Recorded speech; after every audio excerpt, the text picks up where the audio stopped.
Hello and welcome to Move the Line. Back for draft season, joined here as always by Connor Allen. Special guest today, our friend from ESPN. It is Ben Solak back in the chair. What's going on, Ben? Not that much, man. Draft season. You heard about it. Like all these players are going to go in the league in a few days. It's pretty exciting.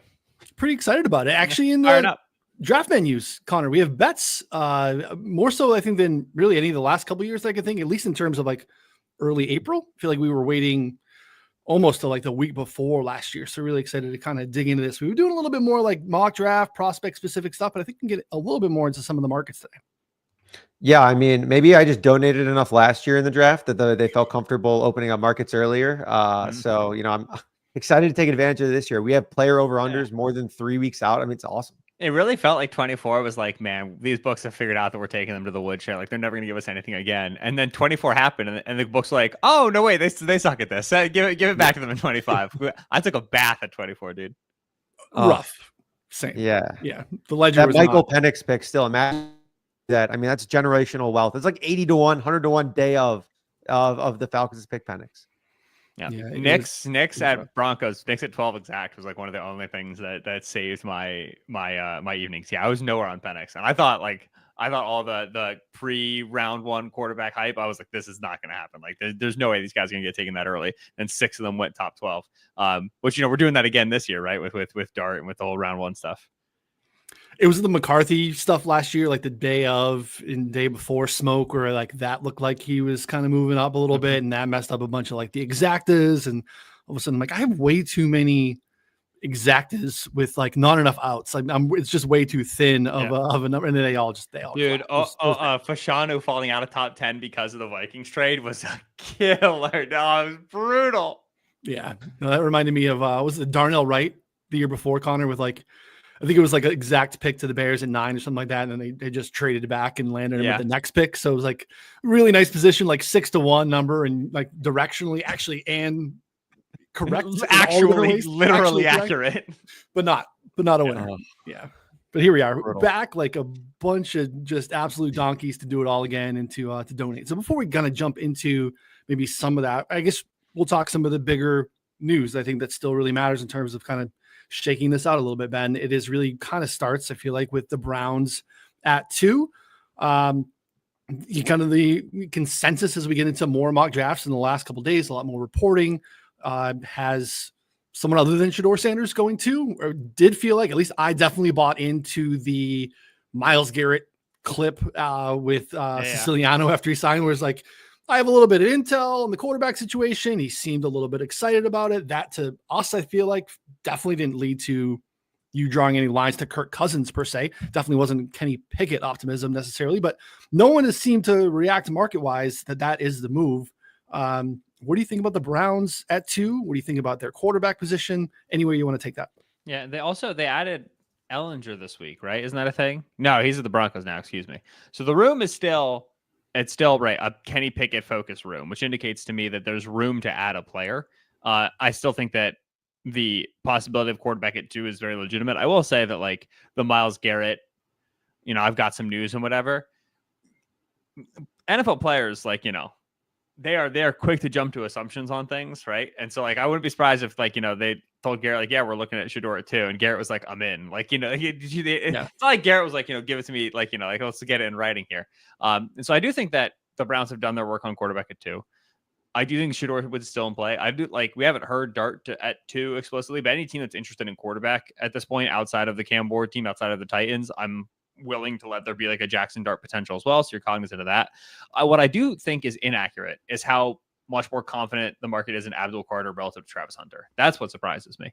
Not to say it isn't Abdul Carter. If you made me pick right now, I probably would pick Abdul Carter. But like to go number 2 right now, I have Abdul Carter minus 270, Travis Hunter plus 235, which is disgusting juice, obviously. But like the implication there being that Carter is like 5 times more likely to go, 4 or 5 times more likely than Travis Hunter. To me, that's inaccurate. Where it's just I don't see that Carter is that much better of a prospect than Hunter. Personally, I have Hunter above him. And then obviously there's a positional value conversation. But for the Browns, who like have spots open at both corner and at wide receiver, like I don't see why they would move off of Hunter for like a positional valuation. So to me, like that's the interesting thing at 2. Yeah, that has shifted a little bit too, Connor. Any thoughts or anything new since the last time we talked on Browns at 2 or any of the Sanders Jackson Dart discussion? I haven't heard, like Ben said, Dart at 2, but definitely a lot of steam as we typically find with that next quarterback. Jackson Dart's that guy this year. Mm-hmm. Well, there's also that clip of Andrew Berry just like gushing about Travis Hunter. That was, I think, from the owners meeting, our league meeting, like recently, where he was like talking about him compared to like Champ Bailey and other guys that played two-way in college, and like how Travis Hunter's stats are actually significantly better, obviously in a different era. But he was just like, I mean, he was very speaking openly about how much he liked Travis Hunter. So yeah, I grabbed some as soon as the whole like Schefter underdog tweet of like Browns zeroing in on Abdul Carter. Travis Hunter's odds went to 11-1, 13-1 to go second overall. Shedeur Sanders was like 6-1, 8-1. I mean, that's still around. I think they're just playing some long odds. I think, like Ben said, like they should still be very much open at 2. It seems like things are trending towards them not picking a quarterback at 2, which would leave Shedeur Sanders stock like just wide open. Like I've been trying to piece that together because when there's volatility, there's value in finding a bet somewhere down the board for wherever Shedeur goes. I'm just still trying to figure out like where that is. Maybe it's the Saints at 9. I think it's like plus 500 to take a quarterback. Maybe it's further down the board. So I don't know. I would love to hear like if it's not the Browns, if it's not the Giants at 3, because again, they kind of filled their quarterback room in a sense, or they overpaid a third stringer, however they want to look at it. If they do draft quarterback, like where does Shedeur Sanders go? Seahawks 20-1. Anyone? I like that actually. That's fun. My main thing is always like the mistake that people make is looking at how good quarterback 1 is and being like, the like I said, like the Jets are 10-1, the Dolphins are 13-1, and it's like oh, because you can replace Tua, replace Justin Fields. The main thing to look at is like how good is quarterback 2, right? Like is there room to add the guy into the room, into the locker room itself? And with someone like the Seahawks, all right, you just swapped out Geno for Sam Darnold. Your QB2 is Sam Howell. You very clearly are not excited about Sam Howell. Otherwise, you would not have done Geno out, Darnold in. You would have done Geno out and something else plus Sam Howell. So to me, like ton of room at QB2. The Sam Darnold deal is a 1-year deal. Like I think the Seahawks absolutely want to have someone better than Sam Howell as an option at quarterback in 2026 if and when Sam Darnold is not good on what is functioning a 1-year deal. So to me, like Seahawks, every quarterback that's like there at 18 and later, I'm interested in for Seattle. Yeah, it's a good call. And I think right now too, just having a little bit of understanding of the volatility that's in this market right now, more so than maybe any draft. This is just one of those drafts where it feels like, especially if it goes, Sanders doesn't go in the top 3, it feels so flat from like, I don't know, 4 to 34. Like it is just a spot where, the Patriots could be in a spot where like no one wants to trade up to 4, but you desperately want to get out of that pick because there's just no value compared to being picked, like I said, in the middle of the teens in this draft. So a lot of volatility. And again, the Jameis contract is like, yeah, you feel good about him, I guess, as a backup. It's like $4 million, right, Ben? I mean, it's not necessarily prohibitive from a like contractual standpoint where you're like, all right, we can't invest in the future. You need to have some sort of plan long term. And feels like some of the stuff with Seattle has been shifting towards maybe a longest view in the room with some of the moves they've already made this offseason. Yeah, if the Giants spent $4 million on Jameis just to conceal the fact that they want Shedeur at 3, that's good business. Like, you know what I'm saying? Like that's like that's fine by me. And like you end up moving off the Jameis deal, or like you trade him for nothing, like whatever. Yeah, the trade up point is an interesting point because I think a lot of teams are going to want to trade back. And I think there will not be as much biting interest to move up except for like specific players. So if you end up in a quarterback falling spot, whether that's Shedeur at the back end of the top 10 or Jackson Dart makes it past the Saints at 9 and now he's falling. Again, we don't really know what's going on with Dart, but whatever. I could see like it seems to me that like it would be easier for Seattle to like move from 18 to 12 to go get a quarterback than it might be in other years because 12 is going to be so desperate to trade back. I don't know who's at 12 exactly, but like that potential team, which to me makes it more interesting now to identify some of those teams that need long shot quarterback ads at quarterback 2 and say, let's just take these odds exact. Like Seahawks first pick to be a quarterback or Seahawks to pick Shedeur exactly, right? You can look at, I think Detroit is a team that still needs to invest in quarterback 2. The Vikings are a team that desperately needs to invest in quarterback 2, which is weird because they have McCarthy, but also like Daniel Jones left and Sam Darnold left. So like right now they're very thin at that spot. So that's why I think you can get a little bit like you would take some of those long shots and say, all right, since it's an easier year to trade up, I don't need to worry about the fact that the Lions are picking 26th or whatever it is, because they're going to be able to move up at a cheaper price and go get a guy. Yeah. And I mean, is there any thought to something that we talked about early in the process, like really, really early, was Shedeur Sanders going to the Raiders? Obviously, they traded for Geno Smith, traded away a 3rd-round pick, still have Aiden O'Connell. I mean, before any of this, before like this is back when like Shedeur Sanders was like potentially the presumptive #1 overall pick. There was like, mock-ups of Shedeur in a Raiders jersey when they were supposed to have the 1st overall pick. There's obviously plenty of connections there. Like, do we think that that's still like in play? I mean, it's 12-1. Like, I don't, if he's going to fall that range, it's almost how I feel about Genty. Like, there's a couple of other stabs outside the chalk that, like, if he's going to be there, like, it's not out of realm possibility. It's not. I want to know what the Geno deal looks like, right? Yeah. Because that will let us know, okay, is it like how committed are they to Geno over the course of multiple years? And then the other tricky thing is you don't know exactly how this staff / front office / new Tom Brady feels about O'Connell, right? Because I think O'Connell is a delightful QB2. I think he's a great backup quarterback. He's got experience. He can clearly put points on the board. He throws accurately from the pocket. He trusts his top receivers. Like, he gives you everything you want. But that's how I feel about him. I got no idea how Tom Brady and Pete Carroll and Chip Kelly feel about him, right? And so that's a tough one to read. But the mate, like, I wouldn't want to move on anything Raiders until I knew what the Geno contract looked like in terms of their quarterback market.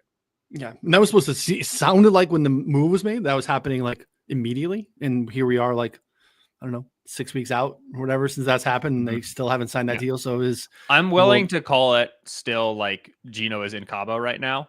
As like this, like you fair. rarely see extensions get done. Like, this is going to sound stupid because extensions get done in free agency. Obviously, you rarely see extensions get done in this period that were like unplanned. Like, oh, we just traded for Geno Smith, because they're doing all the planned stuff. Like, if the Geno deal happens in like May, June, that won't hassle me. I think it's just like, right now the front office is kind of busy with the whole draft class thing. It's like, I just don't think the stars will aligned. Yeah. All right. Before we jump in, let's get into one more question because I really want to get your thoughts here. New England at 4. If we have a scenario where in some way, shape, or form, Hunter and Carter are off the board, seeing in the Met, and we'll use ESPN Bet today. Shout out to the company. Shout out Mr. Mouse. Shout out Mickey. Big guy. What a guy. My boss. Where we're looking at, positional props, the Pats to take an offensive lineman is like plus 100 or so, getting a little bit longer for them to take a defensive lineman or a linebacker or anything like that. What do you think New England does at 4 if this scenario breaks down where Shedeur Sanders is still on the board? I would not want to be on Patriots' first pick offensive line, because if it's Carter or Hunter, I think it's Carter or Hunter, right? Like, if you just get a quarterback go to, I do not think they're taking Will Campbell or Armin Membu over either one of those guys. So I wouldn't want to be on that market. Now, so what I prefer to be on is probably figure out exactly who they want between Campbell and Membu, because both of them are going to be on the board. And then, okay, if it's Campbell, they stay at 4. If it's Membu, maybe they trade back to 6 if they can. Like, who knows? So I'd want to know between the two of them who they like and kind of put my chips in on one and lose money on the other. The other thing to be cognizant of, like we talked about, is trade back potential. And this is where I understand wanting to be on the offensive line market, because, okay, we're there at 4. Both Hunter and Carter went, which means the Shedeur is still on the board. And now I get a call from some team at 10, some team at 9, the Saints at 9, whatever it ends up being, and they want to move up. And now it's nice to be on first offensive lineman, because you don't know, right? Is Campbell going to go? Is Membu going to go? Kind of, how much are they going to move around? Think about the Cardinals moving back and then moving back up for Paris Johnson. And so to me, like, if I want to be on Patriots at 4 betting wise, I want to know exactly who their offensive line target is. I know Campbell had the quote, or excuse me, Vrabel had the quote about Campbell at owners meetings. I think he put a little bit, like, it's a quote at owners meetings. He knows everyone's going to see it, right? They're all there in the building. So you can only put so much stock into that.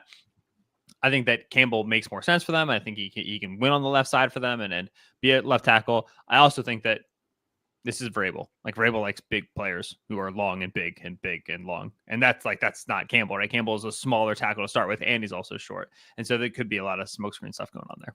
Yeah, definitely still silly season starts all like it's the whole time, right? There's no like never believe anything after the combine. The combine's where it's truth, and then everything afterward is lies. Yeah, just a bunch of manipulation and posturing, and rightfully so. What you got, Connor?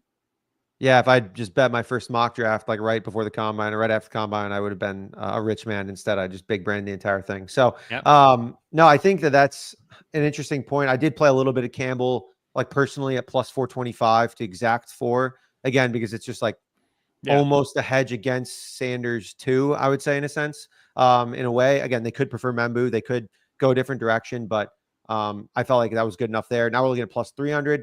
Again, if you're desperate for action, I don't think it's a bad bet. It's not something I'm looking to add at that point. Now, Campbell 4-1 at 4 is a 4-1 bet that no one takes Shedeur Sanders in the top 3. And then like, a couple of, right, do they like Campbell over Membu? Or are they going to trade back? But generally that's what you're betting on. That feels like good money, right? Like I agree at like less than 3-1. It feels like you're reaching on it, but a 4-1, yeah. I still think with all this discussion here in the top, like Sanders like 7-1 to go 2 still feels like an interesting bet in my opinion, right? I definitely just I think we're getting some good prices. I know we're in for shorter prices than that. But getting a little bit, cheaper tickets at bigger odds, I think is also in play because I still think we have to remember, like, again, talking about quarterback rooms, there is, I would say, a greater than 10% chance that Deshaun Watson just simply is never in the building, right? From a rehabbing Achilles perspective, plus we're, suing you for non-football injury and trying to get out of this contract perspective. Like right now, that room is Watson and Pickett. There's a chance that in the Browns construction, that room is literally just Pickett, in which case, like, how can you be anything less than 3-1 for Shedeur to go 2 overall, right? Like if that's really how this ends up being. And so, yeah, I don't mind being on Shedeur at that long odds. Yeah. We're not going to ever take any shots on this show with or without Ben on Adam Schefter. Schefter is the GOAT, right? Mm-hmm. What he does, he's fantastic, but teams also know that they can use Schefter to get stuff out there as well. And when Schefter comes out and says something like, as of right now, it feels like Carter's the pick, it's not necessarily reporting known information. He is just kind of reading tea leaves a little bit, but that massively moves markets. We harken back to the Aiden Hutchinson draft, which we'll always, I know the three of us will always remember, day of, he's talking about Aiden Hutchinson going 1, all right, and not Trayvon Walker. Been talking about like the Cam Robinson signing was massive for the Jags and for Aiden Hutchinson and like all these different areas where it's like Schefter, super credible, but sometimes misses. So I think the response here to the market has been off of the Schefter report, which is not really a report. Yeah, listen, a lot happens between then and now is the main thing, right? Like if Schefter were reporting on, I don't know, the Atlanta Falcons quarterback room at the same time frame last year, he'd have been like, yeah, the Falcons, their starting quarterback is Kirk Cousins. They gave him a big contract. And then between then and now, the Falcons took a look at Kirk moving around and said, oh, shoot, we got to have a different plan here. And you end up getting Penix at 8, right? The thing to remember is that we always say none of these pro day stuff matters. The stock up, stock down stuff matters. The teams already have their board set. Yes, that is true. The scouting staff has figured out what they like, and the director of college personnel has figured out what they like. But I promise you, it is April 3rd. The draft starts April 24th. Between then and now, an owner is going to get involved with a team and change the way that team is thinking about things, right? I'm thinking about Carolina Panthers at 1.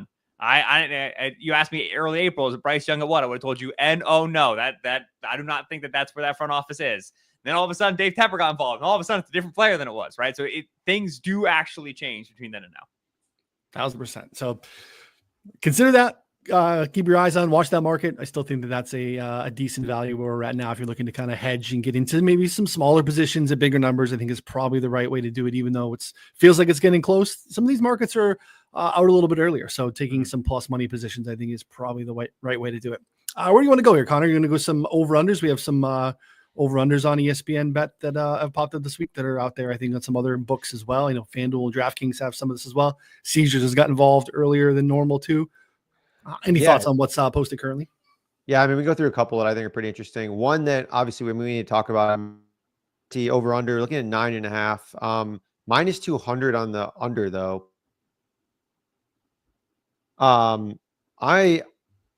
I'm not sure that that's right, to be honest. Minus 200 on the under. Like, we're looking at basically just the Raiders at 6 and then the Saints at 9. I have a Saints ticket. I mean, you can bet the Saints straight up at like 15-1 to draft Genty. Mm-hmm. So you're just betting on the Raiders basically, like in that scenario. I don't know. Like, I think that they like him. I'm sure that obviously the whole thing with John Spytek's kid and all that stuff, like, sure, I'm sure there's interest. They have plenty of other needs. I don't know. 9.5, like, it feels like over kind of actually makes sense here a little bit. Maybe I'm crazy though, because I just don't see that many other outs. Yeah, I agree with you on. It feels like it's tunneling Raiders hard. You probably can get nicer stuff by just taking Raiders to pick some different position, Raiders to pick some different player. Yeah. I would say that I would place the percent chance the Patriots draft Ashton Genty at not 0, simply because and that's no sourcing, nothing, whatever. Has been no rumors, but Ramondre Stevenson got benched multiple times last season because he was fumbling the football so much, right? Behind that is Antonio Gibson, who like they gave a 3-year deal to and then did absolutely nothing with. They have no one right now in the running back room. And again, if you want to talk about a Vrabel inspired decision in terms of what do I want to do for my young quarterback, I'm going to get a very good running back. So I would that was something that I remember in like November, December, where we didn't know what teams are going to land where. I was like, man, I wonder if the Patriots end up in the Genty spot. And then they got 4 overall. And it's kind of, okay, maybe that's a little bit too early. But so I would put that in non-zero. I agree with you. That's Genty under 9.5 minus 200. That feels too much. Membu at 6.5 is surprising to me. Because it's Patriots, right? The Raiders are good at tackle. Delmar Glaze was nice from the right tackle last year. He's staying. You could argue the Jaguars, I guess, but I think the Jaguars to me are screaming Mason Graham. It's one of the picks in the top 5 that I feel most confident in. And then he ain't going to the Giants. He ain't going to Cleveland. Unless to me, Membu under 6.5 is plus 140, over 6.5 is minus 190. That feels to me very similar to Genty, where it's like you have 1 out for this right now, and it's 4 to the Patriots. So those two feel too confident to me. Yeah, the Genty one is definitely interesting. I mean, the Pats to draft a running back like 15-1. Mm-hmm. You can get some interesting numbers on the Raiders to go off the board. To Ben's point, like if you were wanting to kind of hedge that, I don't know, it's a team that needs a lot. They are minus 115 to draft a running back, right around there, depending on your shop.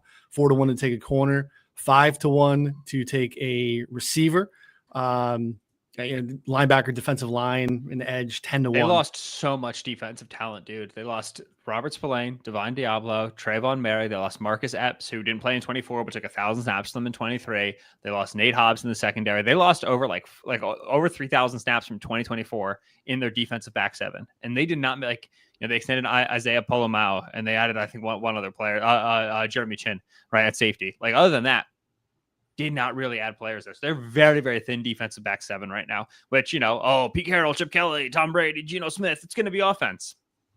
That defense needs a lot of help. Yeah. Right. But this is also like what we talked about, right? If you right after the combine, I would have told you it is Ashton Genty. It is 100% Ashton Genty at 6. And maybe I should just stop thinking about it, but I got time. So now I'm thinking about it.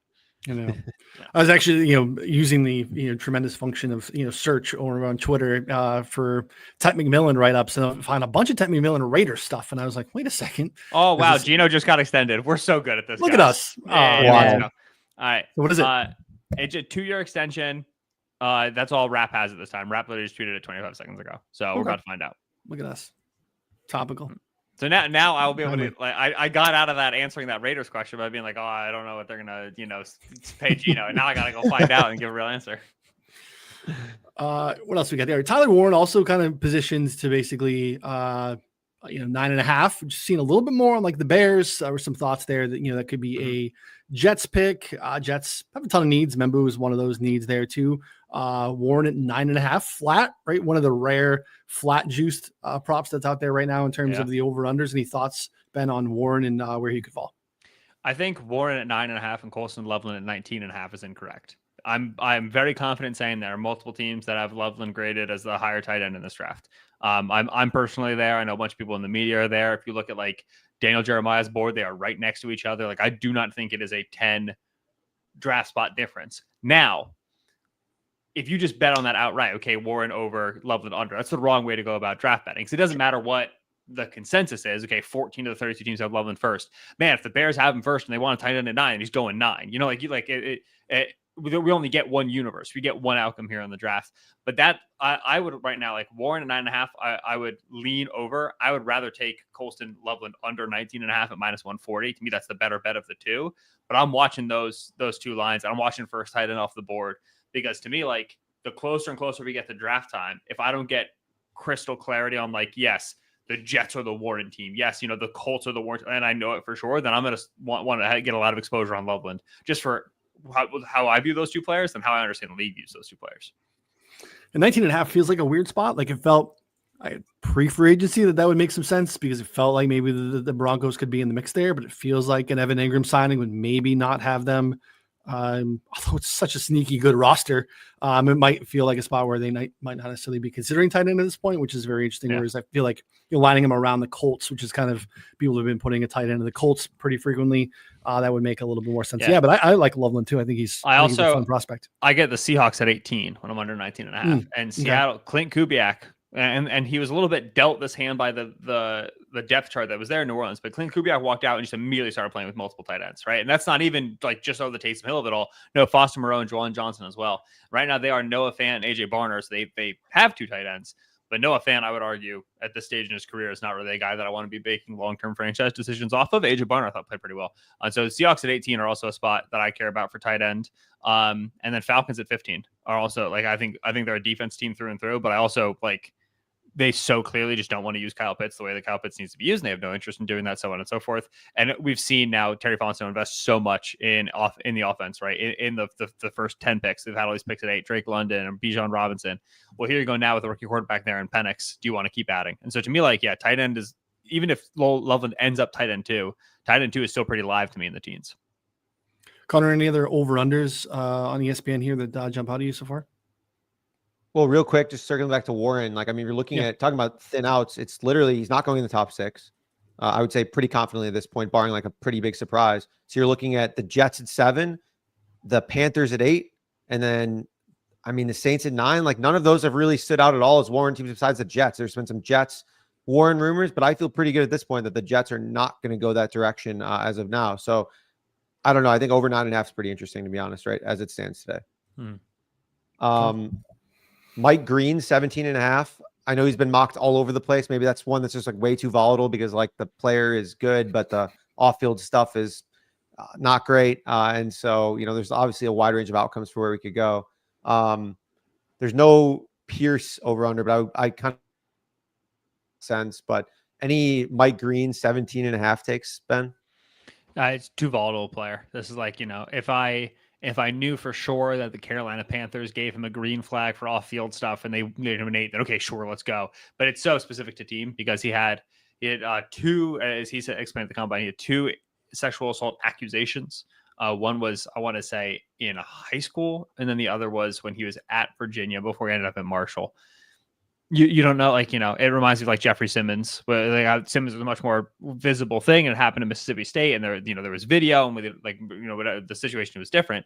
But with Simmons in the draft process, trying to figure out where he would land, it was like, okay, he can go to all 9 of these teams. We just don't know if these teams actually have him on their board or not. So Green is one that I'm not interested in touching. If you told me green flags all the way, all 32 teams are fine with him, under, because he's extremely good. But I'm not there, so he's one I'm probably not going to touch this cycle.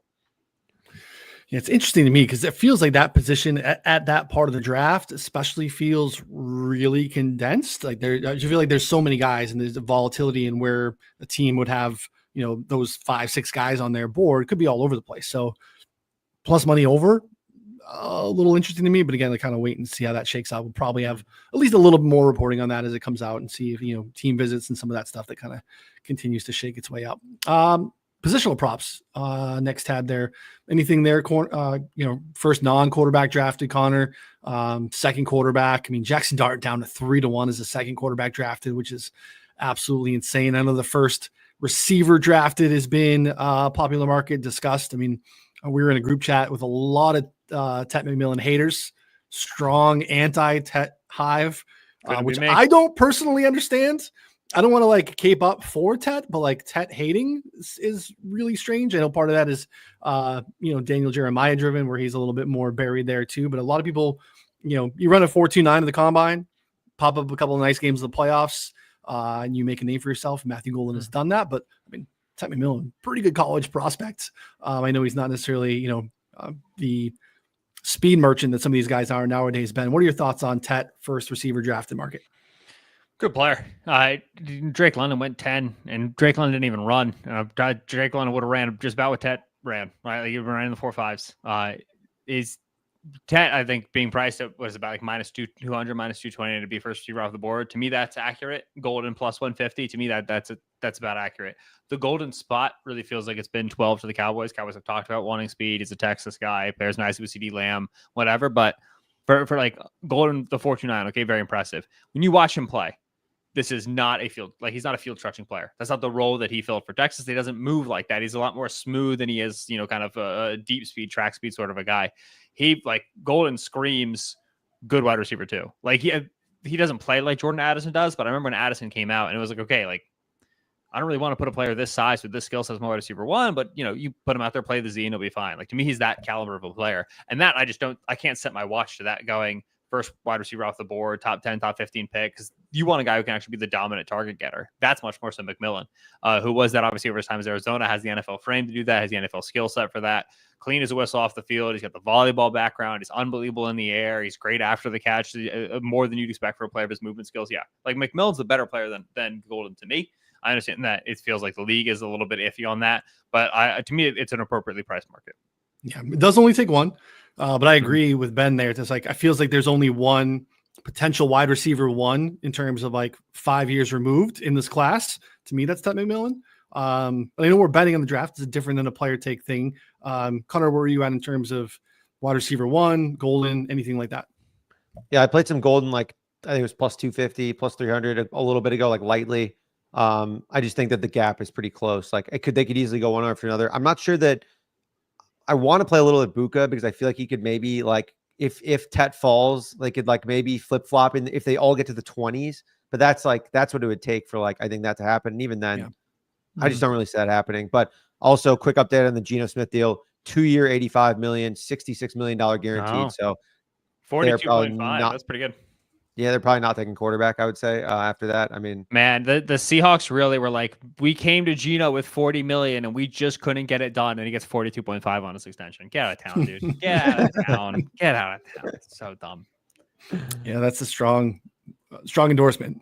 Probably, I think, answers the question around the Raiders at quarterback at 6. That makes a little bit more sense. Yeah, I like Ibuka too. I also think that's a really good football player. Is he profile as a wide receiver 1 anywhere in the next handful of years? Probably not. Probably a really good 2, but a really good football player as well. Just an interesting market. Like, these Tet in the late 20s mock stuff it's really surprising to me. I just don't see it. I think there'll be one team that likes him enough where he should be going significantly higher than that. So just a Miko. He's just a hater driving that market down, mocking him. He wants to bury him out of the first round, putting him at 29. It's unbelievable. 29. Right, I thought I was crazy. It's just you guys are haters. Ridiculous. All right. Anything else here in the position props here, Connor? They jumps out to you in terms of any other positions here on the board? First cornerback market. I think this one's tight. Jahdae Barron or Will Johnson. I honestly have been going back and forth on this because there's definitely a good bet to be made here. I just don't know what it is yet, and there will be value in this market. I'm just trying to figure out like which team is the Will Johnson team or which team is the Barron team? Because I think it could really go either way right now. Yeah, Barron's tricky to me because like he played slot this year, he played outside last year. He's not big enough to play on the outside in the NFL. So what we taking a nickel top 15 like that? Like I've heard the Brian got Branch some dog in him though, Ben. Yeah. He's got some dog Here's in him. He'll put his nose in there. I've seen the Brian Branch comparisons. I think Branch was clear and away a better prospect than Barron is, and Branch fell. Right now, you can argue the swing back is like, oh, shoot, we should have drafted Brian Branch. Here's the next Brian Branch. Go get him. But still, you do not see corners who are of questionable outside future go that high. I remember Jair Alexander, right? Alexander, where it was like, okay, this dude is all that in a bag of chips. This is a great prospect. Oh, but he's a little small. And then he just starts to fall down the board a little bit because teams are very fearful of taking guys who are undersized to play the outside. And so to me, like, if I'm in on this market, I'd be Johnson minus 145. That's what I'm looking at in ESPN Bet. However, Will Johnson had an injury and also frustrated some people there at the University of Michigan with his interest in playing after the national championship season. So I don't know how many teams are going to like Johnson that much. Yes, it's tricky. Yeah, has not been a great draft process. Last year wasn't great. Again, like the player could probably play man. Wasn't asked to do it as much, whereas Barron has shown a little bit more of that. To your point, maybe in the inside versus in the outside, it's hard to take a guy that you having to jam in the inside that early, but the way the game is played now, you kind of need that guy a little bit more often than not too. So yeah, definitely an interesting market. Maybe to Connor's point, we'll have some more information as we get a little bit closer, but right now I'd lean Barron. I don't think that you see either of the safeties go ahead of the corners, or at least not, one of the safeties ahead of the first corner, whatever that is. So those guys are both being around 10-1. That doesn't make any sense to me in terms of where we are betting wise. And those guys are both could not be more opposite, very team scheme specific in terms of Starks and Emamori and how you want to play them out. So I think I would kind of hold off there as well. Mm-hmm. I will say, if you have $700 lying around and you would like to make $100, Jalen Walker, first linebacker drafted, I'd said at minus 700 is like that to me should be minus 2,000 relative to Jahad Campbell, who Campbell has a labrum problem. I want to say it is. I think it's something in the shoulder, if memory serves. Torn labrum, yes. After the combine, he had surgery, and even then, like he wasn't even get talked about in Walker's air then, and he's obviously got the injury now. Carson Schwarzenegger ain't going that high, and like and again, like with these books, if it's positional listing, you don't have to worry about, oh, what do you get introduced as a defensive lineman? No, it's basically just of this pool of players who's going to go first. Well, again, if you priced Walker against Campbell, Schwarzenegger, whoever Barrett Carter is, Chris Paul Jr., like I would make Walker minus, again, like probably minus 1,500, minus 1,800 to go first overall. And so we talk a lot about long shots, and that's a good way to fill your portfolio. It's also a good way in the draft process, if you have the bankroll, to say, oh, some of this stuff is being priced as if there's a degree of unconfidence, whereas like Walker, I think is now like, what would you guys price Walker top 10 right now if you had to? Out of it, like minus 190, like minus 210, like it's getting to that level. Yeah, we're looking at Vegas refunds sheet here. Last little month or so, 83% he's going in the top 10. So yeah, we should be probably right there. Definitely some minus 200 or so at least. So yeah, at least some money. You probably can't get 7 bills down anywhere, but maybe as we get closer. We need the top 10 parlays back in our lives of like, you can like parlay a couple guys that are just, this was Cooper DeJean last year. So painful. Like just what an egregious, obviously, and that played itself out immediately. Immediate like punishment for everyone that passed on him, but he killed all my first round parlays last year because just thought there was no way, shape, or form that he's not a first round pick. Yeah, I'm looking back at some of some of the ones that I had. Oh, this is a previous year, dude. I had so much built on Walker going first overall, dude. It's unbelievable. Good day. Absolutely generational weekend. All right. Next tab, Connor, we'll slide over to positional totals. Anything in terms of like number of what do we got? 2.5 minus 300 for 3 quarterbacks in the first round. That also is another spot where at this point it feels like if you had, it should probably be higher than minus 300 in terms of where we're at with the Jackson Dart smoke. Anything in this market here, Connor, that you want to discuss? Bring to Ben. Honestly, I just don't know. Like I guess what I wanted to bring up was the second quarterback drafted market, kind of like, close to this, because if Shedeur doesn't go 2 or 3, like it feels like there's a lot more volatility of like, could a team like Jackson Dart more than Shedeur Sanders? I mean, there's people who have reported that. Like, I just don't know if that's actually true. But I feel like once you get out of the more certain parts of the draft of like the top 3-ish, and I think kind of feel like anything can happen, especially if Jackson Dart is a first round pick, as much as odds / everyone's talking about him to be. So I don't know. I was thinking about that a little bit more. Not something I love, but especially considering the condensed price at this point is like way lower than it used to be.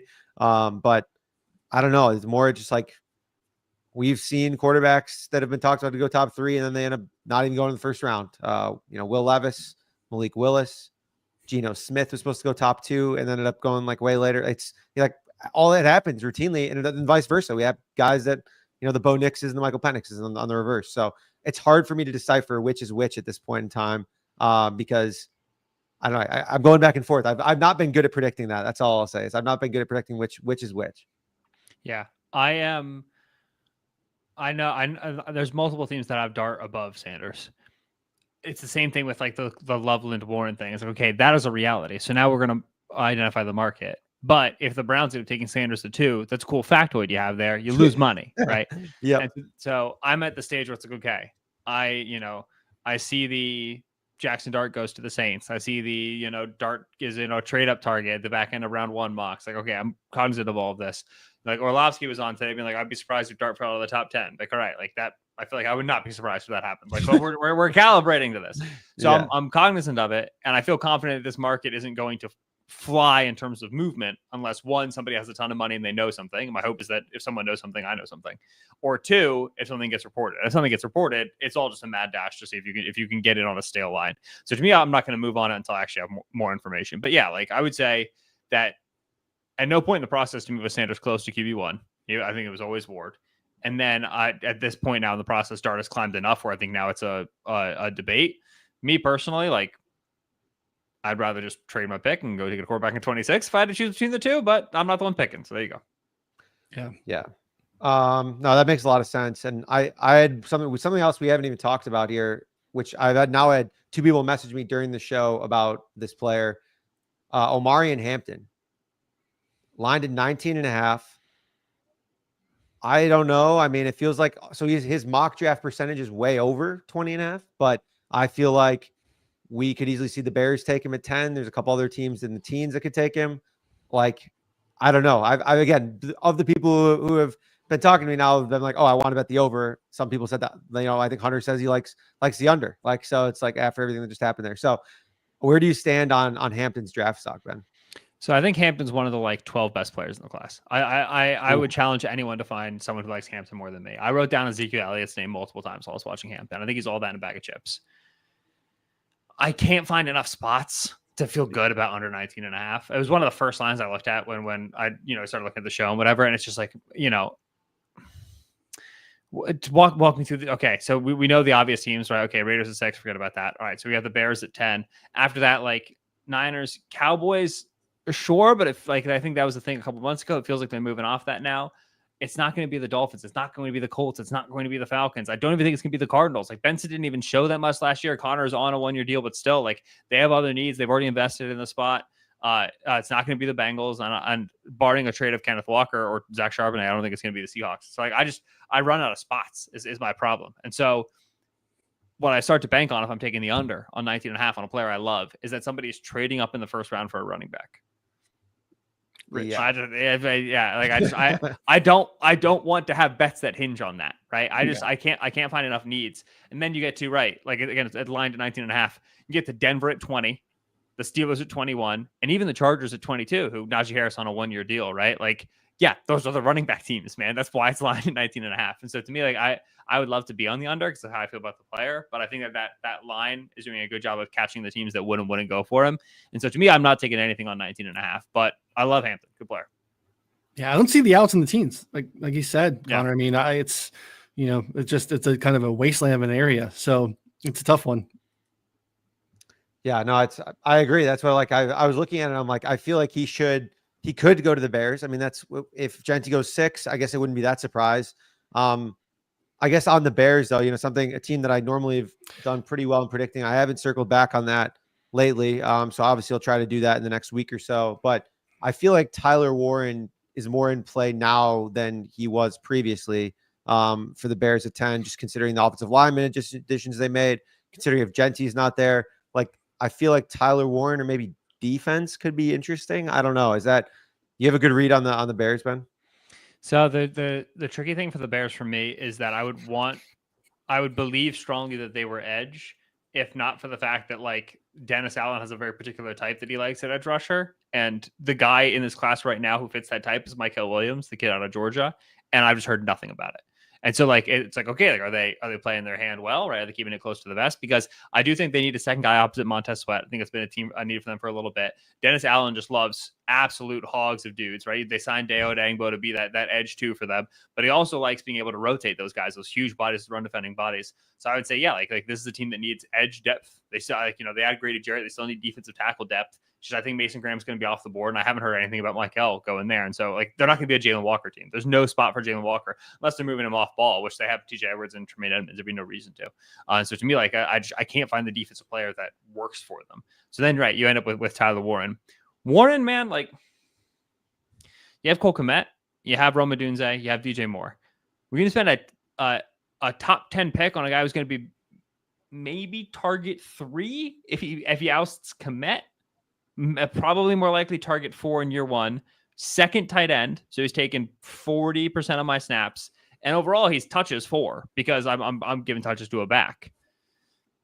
Man, he better be really cool at the red zone stuff. That's a crazy level of investment for the piece of the pie that he's going to be responsible for.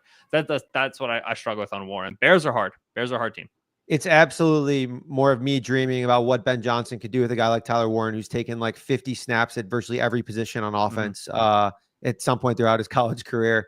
If you looked at PFF, it was 50 plus in the backfield, a bunch of quarterback, bunch in line. He's played out wide. He's played in the slot. I agree with you though. Is year one, he's not going to come in and be honestly probably the difference maker that Ashton Genty would be for the Bears team, or not I don't know, maybe close. someone else. So because you're talking about a fraction of the touches, right? Like let's do Omarion Hampton versus Tyler Warren. Omarion Hampton is probably getting north of 200 touches, right? If he's drafted with 9 overall. Talking about the carries and then the pass catching. Tyler Warren's getting 60 in year one. And again, I'm just talking about year one. You should draft one, year two, whatever. But in terms of my impact on the team immediately for a top 10 pick, like I think Warren would be such an April win. I think Bears fans would love, some hitting guys and the crazy stuff and whatever. And then in week 6, we'd be looking at a Tyler Warren over under 28.5 receiving yards line and be like, you got to take the under here. He only runs 19 routes a game. Like it's just, I there's not a lot of room for him to impact versus running back. If the Bears, again, talk about that Jahmyr Gibbs comparison somebody put up for Hampton, which is not a stylistic comparison, but in terms of being running back too. If the Bears moved back out of 9, I would start screaming Hampton, right? Like just the same way the Lions moved back out of 6 to 12 and then end up getting Gibbs, where it's like, hey, we don't want him taking the back this early, but we're confident we can get him later and also get picks for him. We got real close there. You're starting to get warmed up with some potential defensive prospects for the Bears. And I thought we were going to maybe a Kenneth Grant conversation. Too early for Grant. Too early. Yeah. Noonan's been pounding the table for Grant every episode. Good football player. I like him. I like him. I think he's like him. I like Grant too. He's good. Yeah. Too early. All right.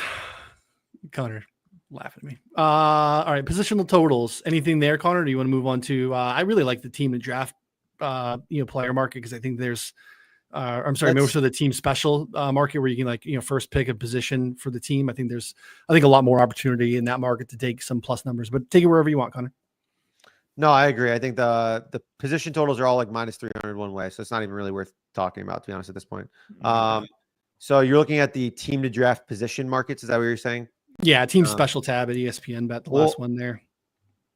I will let you kick it off then. I think there's always value in that market. It's just about hitting a kiosk to actually get down on it, or just, being able to bet on it, because there's always some value here. So I don't know if you have anyone in mind that makes sense. Well, one of the one that was interesting to me, I want to start there, because I think typically what we see, it's a little bit easier, obviously, right, when you start to navigate what's going to happen in the front of the draft versus the back of the draft, where you can have, better football teams, maybe fewer needs, but at the same time, how the draft falls to them makes a massive impact. You rarely see a team in the top 10, and the Saints are that team right now. The shortest odds on the board right now in DraftKings for position to first pick for the Saints is 3-1 for a corner. Defensive line edge is plus 350, wide receiver 4.25, tight end 475. You get all the way down to, if you like Ashton Genty there, 12-1 on ESPN. You can find some better numbers out there as well. But really, for the most part, all those other top 10 teams basically have something that's either minus something or is definitely shorter than 3-1 there, Ben. So again, we touched on the Saints a little bit, but any thoughts there? Corner being the favorite here currently in the market, which is interesting. Yeah, defensive line edge also being second. They retained Chase Young, and Cameron Jordan's coming back for another season, which you don't make draft decisions off the fact that Cam Jordan decided not to retire, but still, again, talking about room in the building, unless they're going defensive tackle, which the Saints are 9, to me, that's a little bit early for defensive tackle. That feels too high to me. So I like you guys talked about running back. I like running back. Linebacker, they need a Demario Davis heir apparent. I've given them Jahad Campbell before, both at 9 and turning back. Linebacker plus 650. You also get Jalen Walker there as well, which with Brandon Staley as the DC there, Jalen Walker is actually an interesting cat because of the versatility, because the ability to move up and down, play the edge and play off ball. Then corner, they've lost so much talent at this point. They lost to Debo and they lost Lattimore. So right now they're Kool-Aid, Alontae Taylor in the slot, and then they need an outside guy. I don't know if Will Johnson's a Brandon Staley type. He'd be more barren, but again, now you're playing Alontae on the outside. Yeah. Linebacker plus 650 and running back 12-1 are the interesting ones to me for Saints. Yeah.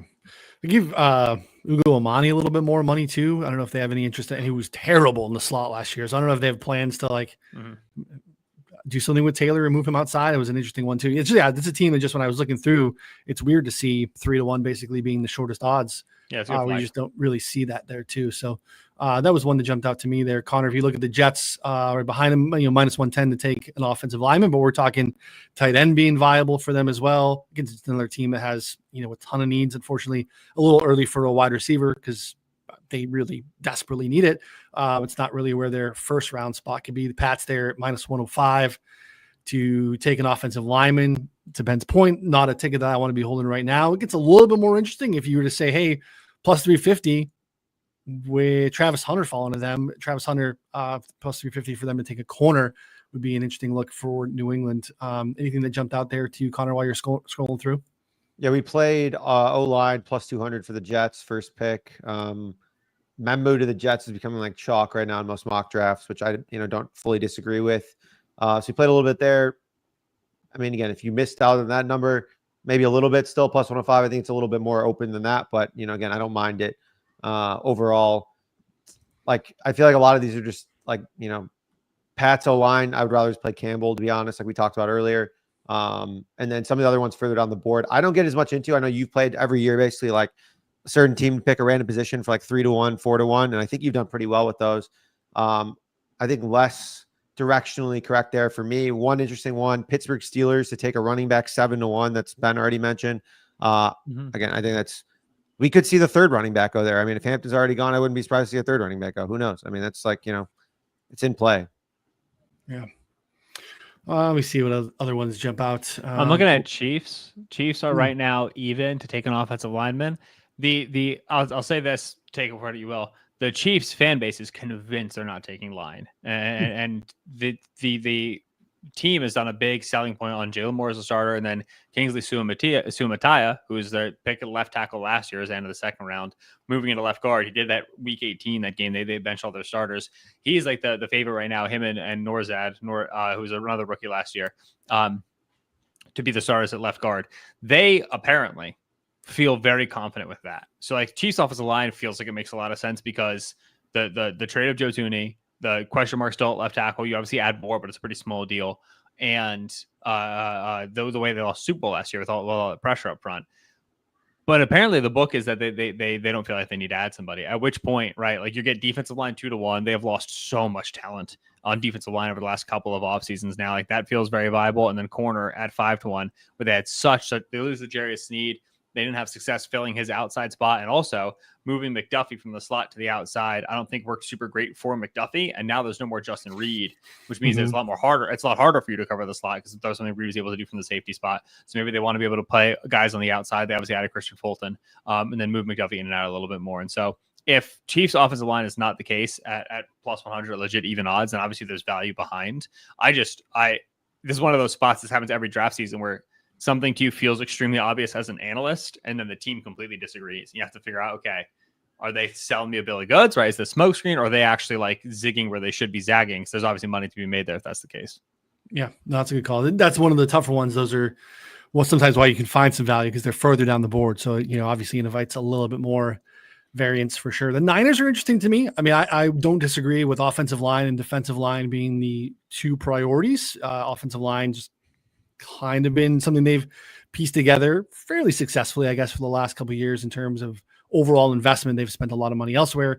It's really Nick Bosa and a bunch of like Jags at the defensive line or edge position. And that's kind of where they were, made their hay, obviously with those really good teams, being able to generate a ton of pressure, spend some money there in free agency. Also a team that feels like corner is a need for them as well. It's 4-1. I really like Ronaldo Green. I think he played well. Again, is a slot for them, more of a nickel. They can use obviously Lenore there as well. Do they see Green as an outside option? And then otherwise just Trey Brown from Seattle. So that could be a spot where you could have one of the corners go at 4-1. I don't think is a bad price speculatively. I think we've seen that mocked a little bit as well. So that feels like it probably should be a little closer to where offensive line and defensive line are. So that'd be something that I would consider sprinkling on. Might do a little bit more homework on that, but that looks like a nice price. I like that one. That's a good call out there. I think I mocked him a corner in every draft so far. So 4-1 is a solid look. Yeah, not a bad sprinkle. All right. What else you got, Connor? Anything before we wrap here? Appreciate Ben's time. Yeah, no, I think that's about it. I think when we hit on the entire draft board here in less than an hour. So I think we did a great job. I even got a little Kenneth Grant in there. I got poo-pooed by Ben, shot down. Just good. I'm just telling you, Kenneth Grant at 10 is unbelievable. I don't know. It partially was tongue in cheek. But I do think a good football team towards the tail end of the draft is going to get him in like the late 20s, and they're good teams. Stay good for a reason. Yeah. So, all right, bud. Ben, anything else for us before we take off? Nah, man. Good. Geno Smith's total deal is 3 years, $106 million. The total Sam Darnold deal is 3 years, $105 million. Now, Geno, I think, is a 2-year commitment because of the guarantees. Sam is a 1-year commitment, but still, come on, Seattle. It's ridiculous. Funny how that all works out. Obviously, you probably already do follow Ben on Twitter at Benjamin Solak. Obviously, lots of great content on ESPN. You probably heard of it. Check your television. Look for that. You can find him there, different podcasts, doing lots of great stuff. Appreciate your time as always, Ben. Make sure you hit the subscribe button before you take off. Move the line wherever you listen to podcasts. 4for4 bets on the YouTube channel. We'll continue to keep this rolling as we get closer. More stuff to talk about since we have actually betting markets now. It's fantastic. Appreciate your time today. For Connor and Ben, I'm Ryan. We'll see y'all next time. Thanks, everybody.